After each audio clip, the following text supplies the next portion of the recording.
Hello everyone, मेरा नाम राज श्वेतम है और मैं बिहार के पूर्णिया ज़िले से बिलोंग करता हूँ।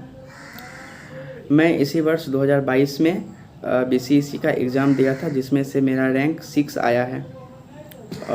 मैं आज आपको बताऊंगा कि मैंने स्टडी कैसे किया, मेरा स्टडी का दिनचर्या क्या था और टाइमिंग मैंने कैसे सेट किया था। तो मैं अपने स्टडी जर्नी के बारे आप लोगों के साथ शेयर करूंगा अपना एक्सपीरियंस। सबसे पहले तो मैं थैंक यू करना चाहूँगा प्रीतमनी भैया का, जिन्होंने मुझे एक प्लेटफॉर्म प्रदान किया जिसके थ्रू मैं आप लोगों से जुड़ पाया, आप लोगों से बात कर पा रहा हूँ। तो उसके लिए तो थैंक्स ए लॉट भैया।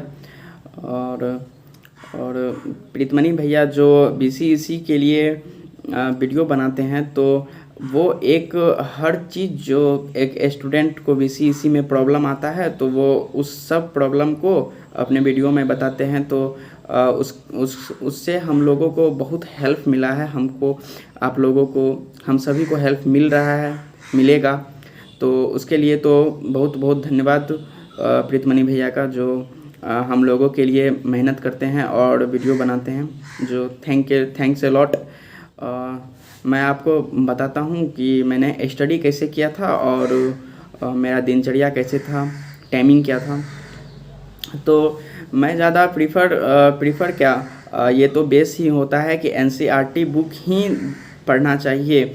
और इधर उधर का बुक जो सिर्फ बच्चा सोचता है कि एक बुक ले लिए अरिहंत का या किसी भी प्रकाशन का कि उसको लेके पढ़ लिए तो मेरा बीसीईसी क्वालिफाई हो जाएगा, ये तो ऐसा तो होता नहीं है। आपको तो एनसीईआरटी पे फोकस करना ही पड़ेगा। तो हम बताते हैं कि कैसे कैसे क्या करना चाहिए।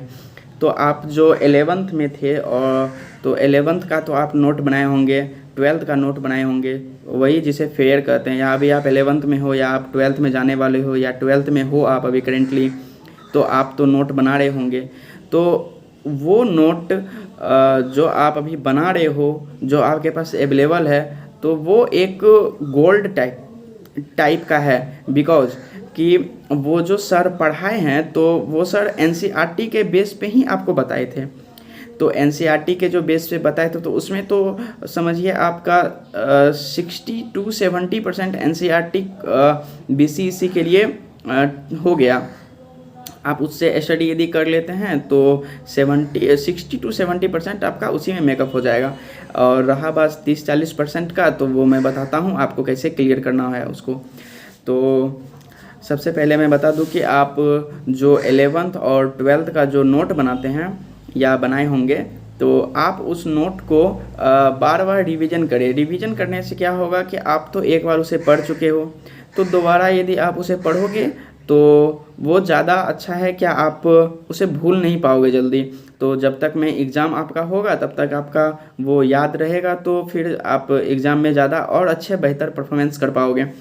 तो सबसे पहला तो आप वो फेयर जो किए हो वो कॉपी, या कोई बच्चा ऐसा होता है जैसे कि वो फेयर नहीं करता है, तो उसके वो फेयर नहीं करता तो वो उसके पास वो कॉपी होता है जिस कॉपी में वो सर पढ़ाते हैं और वो नोट करके आ जाता है घर। तो उस कॉपी को देखना है। तो पहला चीज़ तो आप, पहला रूल तो ये फॉलो कर लो कि वो कॉपी को फेंको मत या कुछ मत करो, उस कॉपी को आप देखो, उस कॉपी से आपका बहुत हेल्प होगा। और दूसरा चीज़ क्या करना है कि आप एनसीईआरटी का जो बुक है आपके पास, आप उसको रीड करो। आपके पास अभी 1 साल टाइम है। जो 2023 के लिए प्रिपरेशन करना चालू कर रहे हैं या करेंगे या अभी 12th में हैं, इसके बाद वो 2023 का एग्ज़ाम देंगे बीसीईसी का, तो उसके लिए मैं बता दूं कि आप एनसीईआरटी का बुक जो है, एनसीईआरटी का बुक को पढ़ो।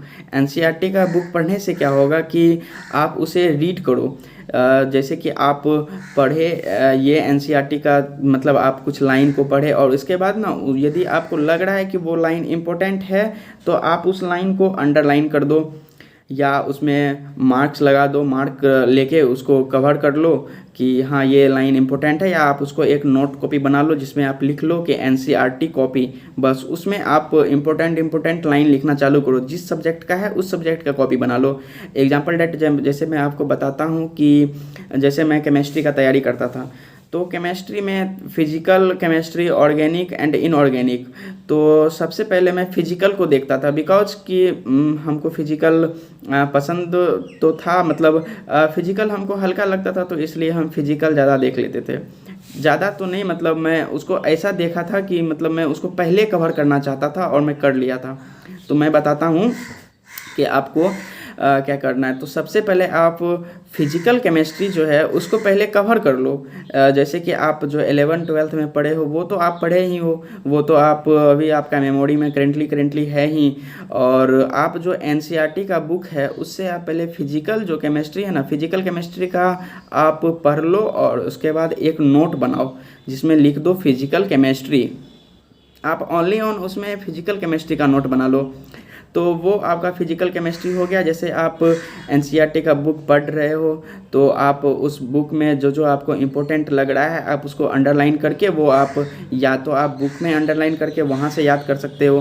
तो जैसे बहुत बच्चा ऐसे होते हैं जो बुक से याद नहीं कर पाते, तो उसके लिए वो एक नोट बनाते हैं और उस नोट में लिख लेते हैं कि हाँ ये इम्पोर्टेंट है, तो इस लाइन देके वो लिख देते हैं 1 नंबर ये इम्पोर्टेंट। तो आप वो कर सकते हो कि आप उसे नोट में तैयार कर सकते हो। तो वो आपका एक सेल्फ नोट हो गया जिसको कहा जाता है सेल्फ नोट। तो आप एक अपना सेल्फ नोट तैयार कर सकते हो। इसको यदि आप सेल्फ नोट तैयार करते हो तो ये आप एक मास्टर माइंड के तरह स्टडी कर रहे हो, जो ज़्यादा बेहतर साबित हो सकता है यदि आप एनसीईआरटी को अच्छे से पढ़ो तब। यदि अच्छे से नहीं पढ़ोगे तब तो कुछ नहीं होने वाला, आपको अच्छे से पढ़ना ही पड़ेगा। तो आप एनसीईआरटी को अच्छे से पढ़ो, उसके लाइन को देखो और उसके लाइन को पढ़ो, नोट करो। बहुत बच्चा ऐसा होता है जो मतलब कुछ कुछ प्रकाशन का बुक ले लेता है और बोल देता है कि हाँ मतलब इसी से पढ़ लो, इसी से हो जाएगा और बीसीएसई निकल जाएगा। तो ऐसा नहीं होता है, कंपटीशन हार्ड हो गया है तो आपको तो स्टडी करना पड़ेगा। तो आप फिजिकल का, जैसे मैं बता रहा हूँ, फिजिकल का आप बना लिए तो फिजिकल आपका कंप्लीट हो गया। और अब आप ऑर्गेनिक पे आओ। तो और बहुतों का ऐसा होता है कि ऑर्गेनिक, जैसे बहुत सारा स्टूडेंट है जिसको ऑर्गेनिक हार्ड लगता है। तो एक्चुअली ऑर्गेनिक थोड़ा सा तो मतलब अदर केमिस्ट्री का सब्जेक्ट के तुलना में तो थोड़ा सा तो हार्ड है, बट आप जब उसको अच्छे से पढ़ोगे ना तो वो आपको सबसे ज़्यादा पसंद आएगा वो चैप्टर।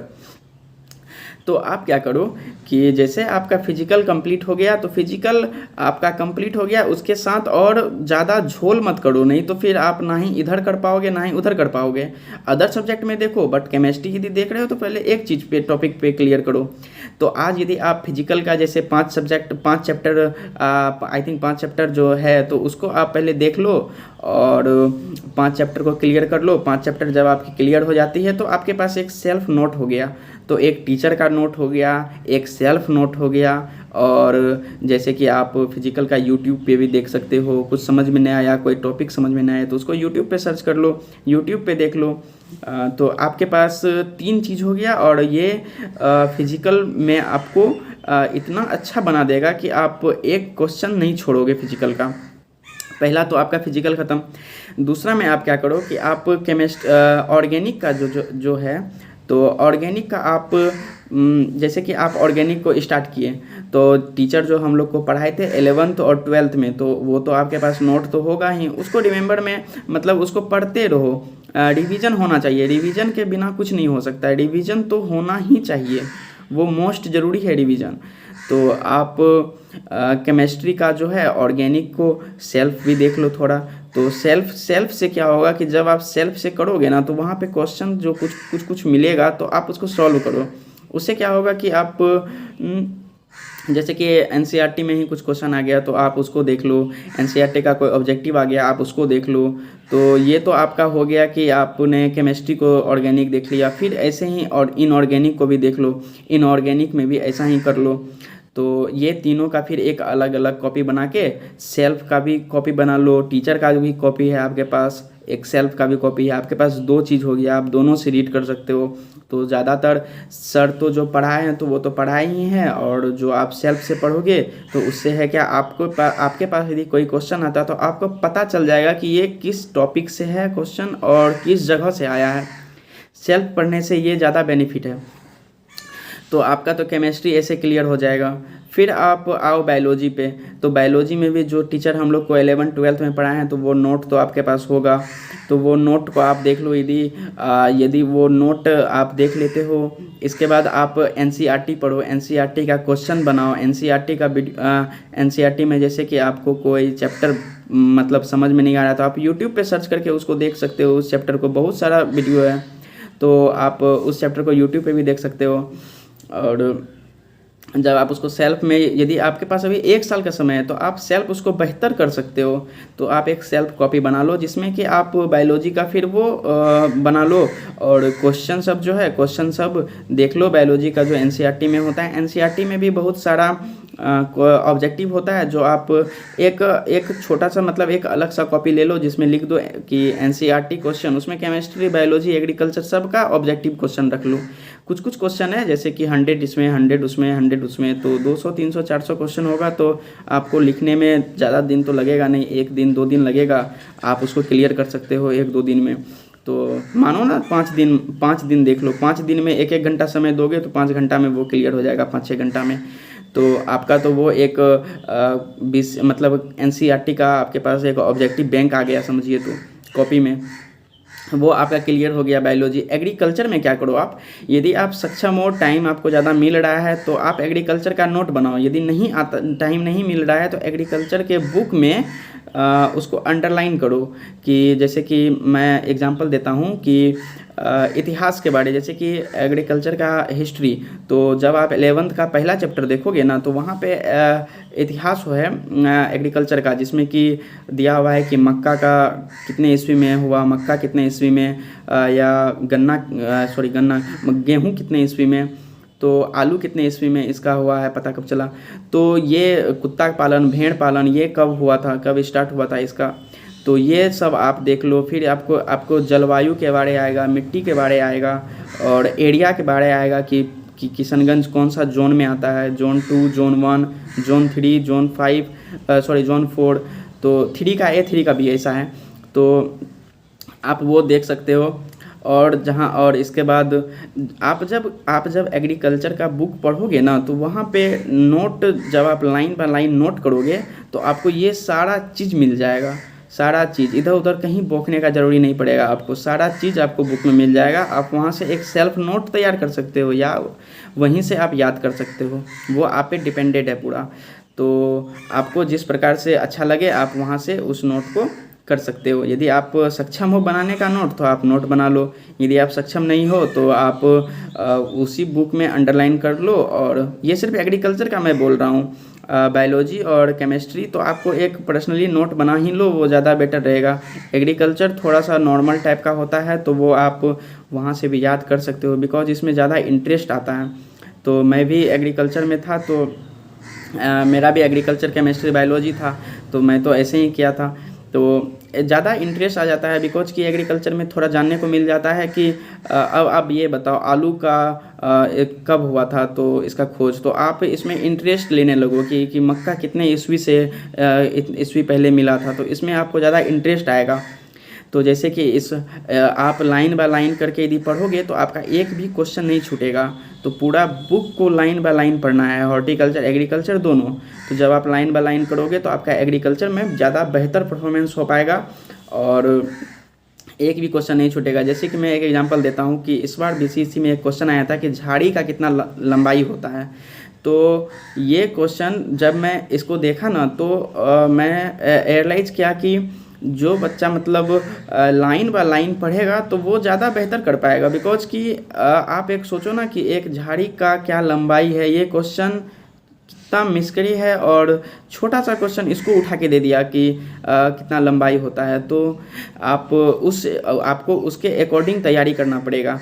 तो आप क्या करना कि आप गूगल में जाके बीसीईसी का सारा सिलेबस देख लो कि एग्रीकल्चर का क्या सिलेबस है, बायोलॉजी का क्या सिलेबस है, केमिस्ट्री का क्या सिलेबस है। तीनों का आप सिलेबस देख लो कि तीनों में किस किस चैप्टर का नाम दिया हुआ है, किस चैप्टर से बीसीईसी एग्ज़ाम लेगा तो पूछेगा। तो वो आप एक कॉपी में लिख लो कि इस चीज़ से क्वेश्चन बनेगा, तो आप वो सब टॉपिक वहाँ लिख सकते हो। जैसे क्रॉप होगा, इरिगेशन होगा, जैसे कि यही सब मतलब एग्रीकल्चर का जो है तो वो होगा, और सिंचाई होगा, पोषक तत्व होगा, न्यूट्रिएंट, तो आप वो लिख सकते हो और वहाँ से जाके आप फिर अपने बुक से उस पे तैयारी कर सकते हो। तो जैसे कि गाय का दूध में होगा कितना लीटर का होता है, तो उसका कलर में सींग होता है किसमें जलेबी आकार का, तो ये सब आपको देखना पड़ेगा। तो आप एग्रीकल्चर में ये तो बुक को लाइन करोगे अंडरलाइन, तो वहीं पे आपका ये सब डाउट क्लियर हो जाएगा। और रही बात एग्रीकल्चर की तो हो गई, और बायोलॉजी का और केमिस्ट्री का, तो आप उसका एक नोट सेल्फ से भी बना लो। एक आपके पास 11th का नोट है, एक आपके पास 12th का नोट है, तो ये तो गोल्डन अपॉर्चुनिटी आपको मिल रहा है कि आपने 11th और 12th में नोट बनाया था। यदि आपने नहीं बनाया था तो आपने जिस कॉपी में पढ़ा था उस कॉपी का देख लो नोट। तो ये आपका तो क्लियर हो गया। और जब आपको इसमें 90% आपका एनसीईआरटी से है, 10% अदर जो क्वेश्चन आ जाता है थोड़ा बहुत उठ के, तो आप उसके लिए एक अरिहंत का बुक ले सकते हो, या आईसीआर का एक ऑब्जेक्टिव का बुक आता है वो ले सकते हो। और उसमें आप जैसे कि आप पर डे का क्वेश्चन बना सकते हो कुछ कुछ, तो उससे क्या होगा कि आप ना एक जैसे कि आप पर डे 50 क्वेश्चन बना रहे हो, क्योंकि ऑब्जेक्टिव है तो 50 क्वेश्चन बनाना आई थिंक कोई बड़ा इशू नहीं है, मतलब आप बना ही लोगे 50 क्वेश्चन, क्योंकि ऑब्जेक्टिव है तो ज़्यादा टाइम लगेगा नहीं, मारना है ऑब्जेक्टिव। यदि आप एनसीईआरटी अच्छे से पढ़े हो तो आपको ऑब्जेक्टिव बनाने में और मज़ा आएगा। यदि आप एनसीईआरटी पे ध्यान नहीं देते हो तो फिर आपको वो ऑब्जेक्टिव लगेगा कि जैसे कि बहुत भारी है, मैं बोर हो रहा हूँ, मैं बोरिंग लग रहा है मेरे को ये, तो फिर आप उस क्वेश्चन पे ज़्यादा फोकस नहीं कर पाओगे।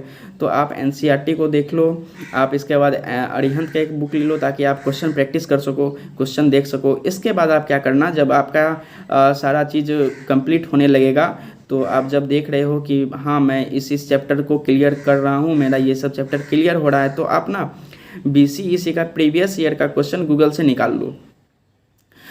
गूगल से निकाल लो, या बहुत सारा यूट्यूबर है जो भैया भी होंगे, तो जिससे आप संपर्क से आप प्रीवियस ईयर का क्वेश्चन ले सकते हैं। प्रीतमणि भैया से भी बोल के ले सकते हैं, या नहीं तो आप गूगल से भी निकाल सकते हैं, तो वो आप देख लेना। और यदि आप उस सारा क्वेश्चन को निकाल लो और इसके बाद उस क्वेश्चन को करो, जब आप उसको करोगे ना तो आपको रियलाइज़ हो जाएगा कि हाँ मैं इस चैप्टर से जान रहा हूँ। यदि आप उसमें से किसी क्वेश्चन को नहीं जानोगे तो आपने जो एनसीईआरटी से तैयारी किया है तो वो आपको इतना काबिलियत आपके अंदर ला देगा कि आपको पता चल जाएगा कि हाँ ये इस जगह का ये क्वेश्चन है, मैंने यहाँ पढ़ाई की थी, यहाँ से ये क्वेश्चन उठ के आया है, और मैं इस क्वेश्चन को यदि मैं नहीं बना पा रहा हूँ तो मैं उस जगह पे जाके अच्छे से रीड करूँगा, तो आई थिंक वहाँ वो क्वेश्चन मेरे से सॉल्व हो जाएगा। तो एनसीईआरटी बुक अच्छे से पढ़ने से ये आपके लिए एक अपॉर्चुनिटी हो जाता है कि आप क्वेश्चन को अच्छे से डील कर पाओगे।